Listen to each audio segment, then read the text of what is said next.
Dahil sa sobrang init ng panahon ay kahit gabi na ay gumawa pa din ako ng isang malamig na drinks. Pero bago nga pala mangyari yan ay ako nga pala si Kebs na may mataas na pangarap. Kaya naman samahan nyo ako dito sa vlog ko, tara!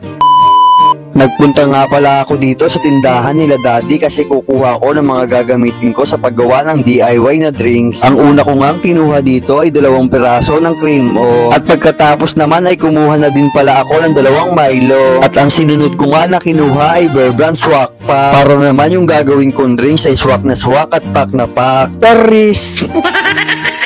Sumasayaw nga pala dito si Daddy kaya kakanta na lang ako.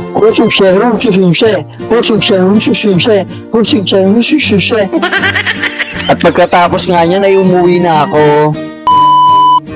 Hi guys! Ngayon nga po pala, ikauuwi ko pala galing trabaho.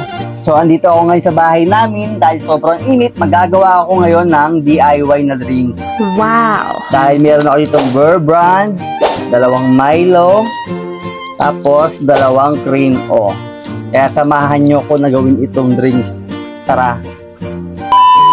Ang una kong ginawa ay inihanda ko itong isang baso. At pagkatapos ay isinalin ko na nga dito yung isang pack ng Bear Brand. Isinalin ko na pala ang lahat ng laman nito para naman lasang-lasa din ang gatas sa drinks na gagawin ko. At nang maisalin ko na nga ito sa baso ay nilagyan ko ito ng konting tubig. At nang malagyan ko ito ng tubig ay hinalo ko ito ng paikot-ikot. Katulad ng pagpapaikot sa'yo ng taong mahal na mahal mo. Charis! At nang mahalo ko na itong maigi ay kinalag ko ito sa paligid ng baso hanggang sa umabot sa taas at hindi na makita yung loob ng baso. Parang ako na wala nang nakitang iba simula nung dumating si Jane sa buhay ko. Ay! Tapos ang sunod ko nga na ginawa ay dinurog ko na yung isang cream o. Baka may naaalala ka sa salitang durog kasi alam ko namang nadurog lang sa kanya ang puso mo. Charis! At matapos ko pala na madurog ang cream o ay binudbud ko na ito sa paligid ng baso. Kasi mas marami ay mas masarap. Parang the more the merrier. In English mo lang eh. At ang sunod ko na ginawa ay kinuha ko yung isang baso. Bago nilagyan ko ito ng konting tubig. Dito ko kasi titimplahin yung 2 sachet ng Milo na binili ko. Kaya naman hindi ko na ito pinatagal pa at isinaling ko na tong Milo sa baso na may tubig. Kaya nga pala 2 Milo ang ginamit ko ay para masigurado na hindi matabang ang kalalabasan itong ginagawa ko. Ewan ko na lang kung tumabang pa yan. At nang maisalin ko na nga ang 2 sachet ng Milo ay kinuha ko na itong hand blender ko para mahalo ko itong maigi. Maganda din talaga kapag may hand blender ka. Kasi kapag may mga ganito kang titimplahin ay mahalo mo itong maigi. At makakasigurado tayo na walang namumuo na powder doon sa tinitimpla mo. Ang tanging mamumuo lang ay sama ng loob mo dahil hindi ka binayadan ng taong pinautang mo. Paris!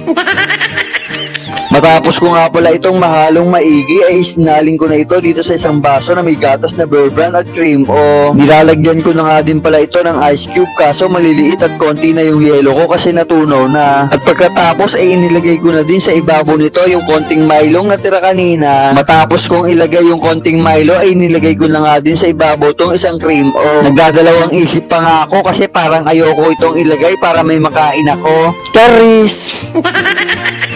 At matapos ko nga na mailagay ang mga yan ay sa wakas tapos na din tong DIY drinks ko. Tignan nyo naman at itsura pa lang ay mukhang masarap talaga itong naisipan kong gawin. Kaya naman kung naiinitan din kayo at gusto nyo ng malamig na maiinom ay subukan nyo na din itong gawin sa mga bahay nyo. Ito naman, dinadami pa ang iba sa kalokohan niya.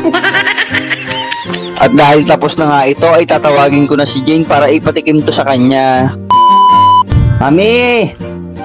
Halika, tikman mo itong ginawa ko. Mami! Yan mo na to. Tikman mo kung masarap.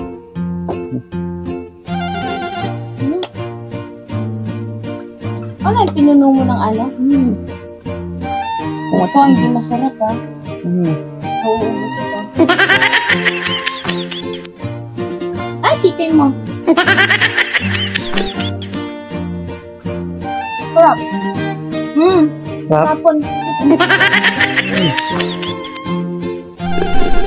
Ito yung yellow mo. Sarap. Tatapon. Babay na. Wait lang, bago ko yun. Marap, ako na lang to. Sa'yo nga yan. Ano lang to? Wait lang, Marap. Ano lang? Ano lang?